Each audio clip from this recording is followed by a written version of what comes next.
Bagaimana jadinya kalau seorang kakek tua bangka masih tertarik sama namanya melon kembar? Bahkan ia rela melakukan apapun agar bisa melihat salah satu keajaiban dunia tersebut sampai akhirnya terjadi hal yang tak diinginkan.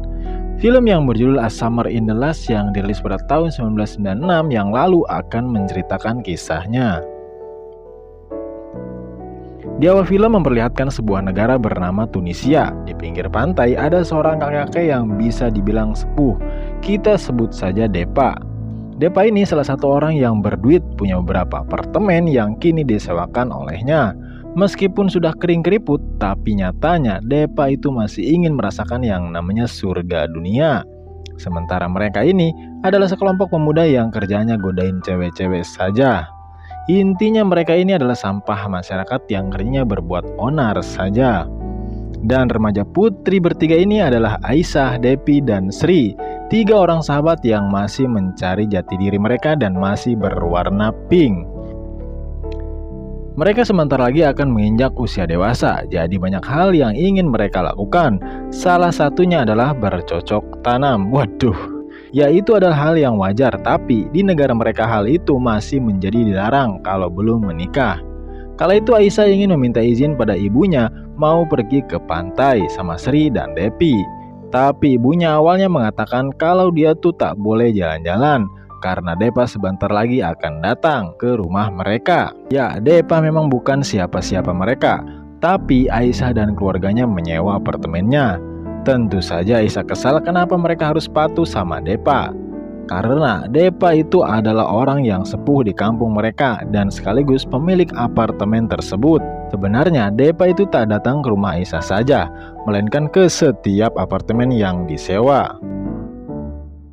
Orang ini adalah keluarga Depi. Dia masih ada keturunan Prancis karena ibunya berasal dari sana. Saudaranya Depi yang bernama Luisa kala itu membawa calon suaminya ke rumahnya. Dia disambut hangat oleh mereka. Sementara ini adalah keluarga Depi. Hampir setiap hari Depi kena omel terus sama ibunya. Ya, dari ketiga sahabat tadi, ibunya Depi ini yang paling tak bisa menahan emosi kalau sudah jengkel. Scene kembali ke Aisyah. Di rumahnya sudah ada Depa. Biasanya Depa hanya ingin mengecek apartemennya masih terawat atau tidak. Sekalian mau nagih biaya sewa. Memang kalau ada Depa biasanya suasana jadi tegang.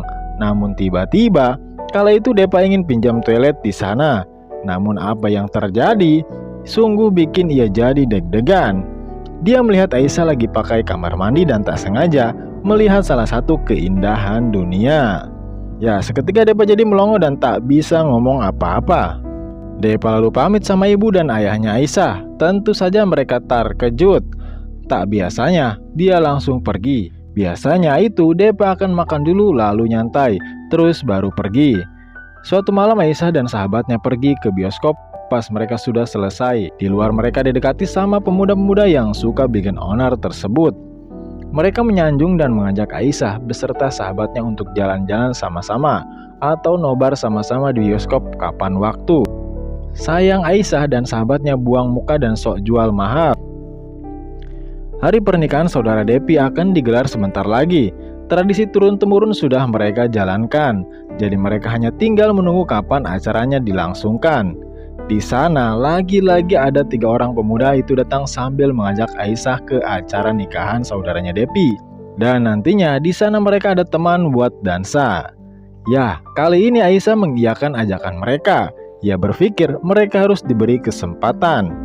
Hingga hari pernikahan akhirnya telah tiba.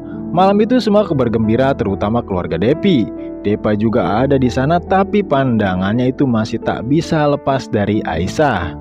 Tentu saja Aisyah itu menyadari akan hal tersebut, tapi dia seolah tak peduli. Setelah acara sudah setengah jalan, Aisyah dan sahabat serta 3 orang pemuda itu pergi ke sebuah ruangan yang cukup privat.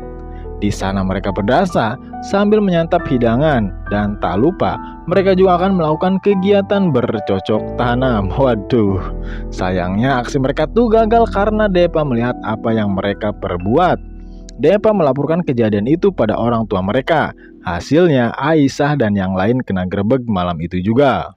Kini Aisyah, Depi, dan Sri kena omel yang cukup keras dari orang tua mereka masing-masing. Katanya mereka tuh masih belum cukup waktunya dan sudah main tak jelas saja. Akibat dari perbuatan itu, masing-masing dari mereka tidak diperbolehkan keluar rumah sampai seminggu. Yang paling sedih itu adalah Sri. Ayahnya marah, ditambah lagi ibunya makin menjadi-jadi. Sampai Sri berontak dan mengutarakan pendapatnya. Mau sampai kapan dia seperti ini?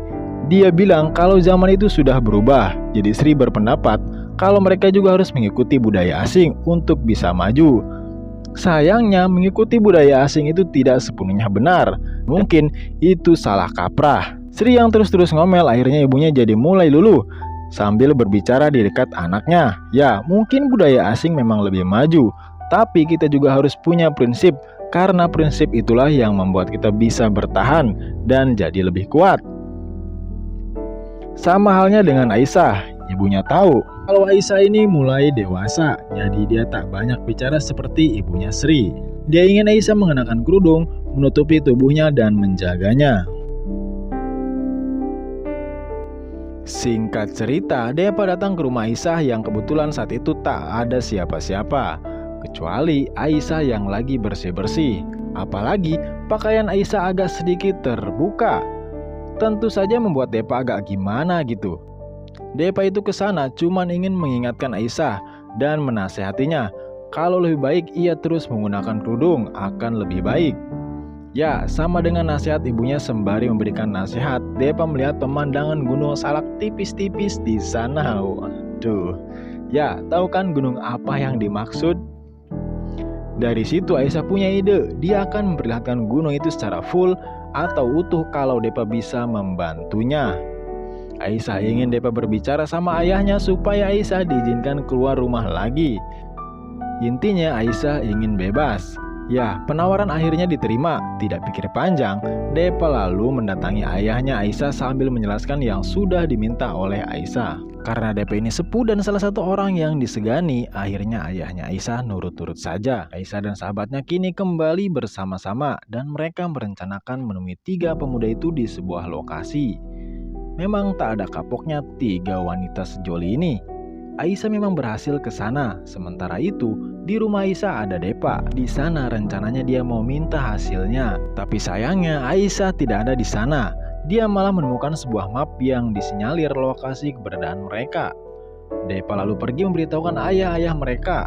Buru-buru mereka ke sana, tapi nyatanya Aisyah sudah dapat info duluan. Jadi mereka juga ikut kabur dari sana.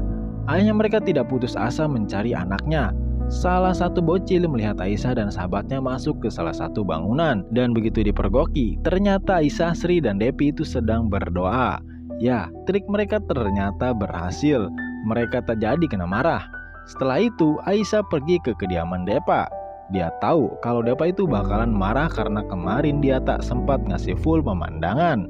Tapi sampai di sana, Aisyah menepati janjinya sambil ngasih lihat pemandangan yang bagus, lebih bagus dari sebelumnya.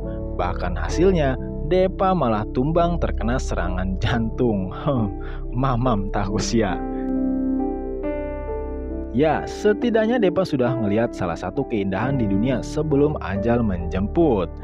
Tamat, ending yang sangat menggunungkan. Oke guys, terima kasih yang sudah menonton sampai akhir. Jangan lupa like, share, komen, dan subscribe. Sampai jumpa di video berikutnya. Cerot.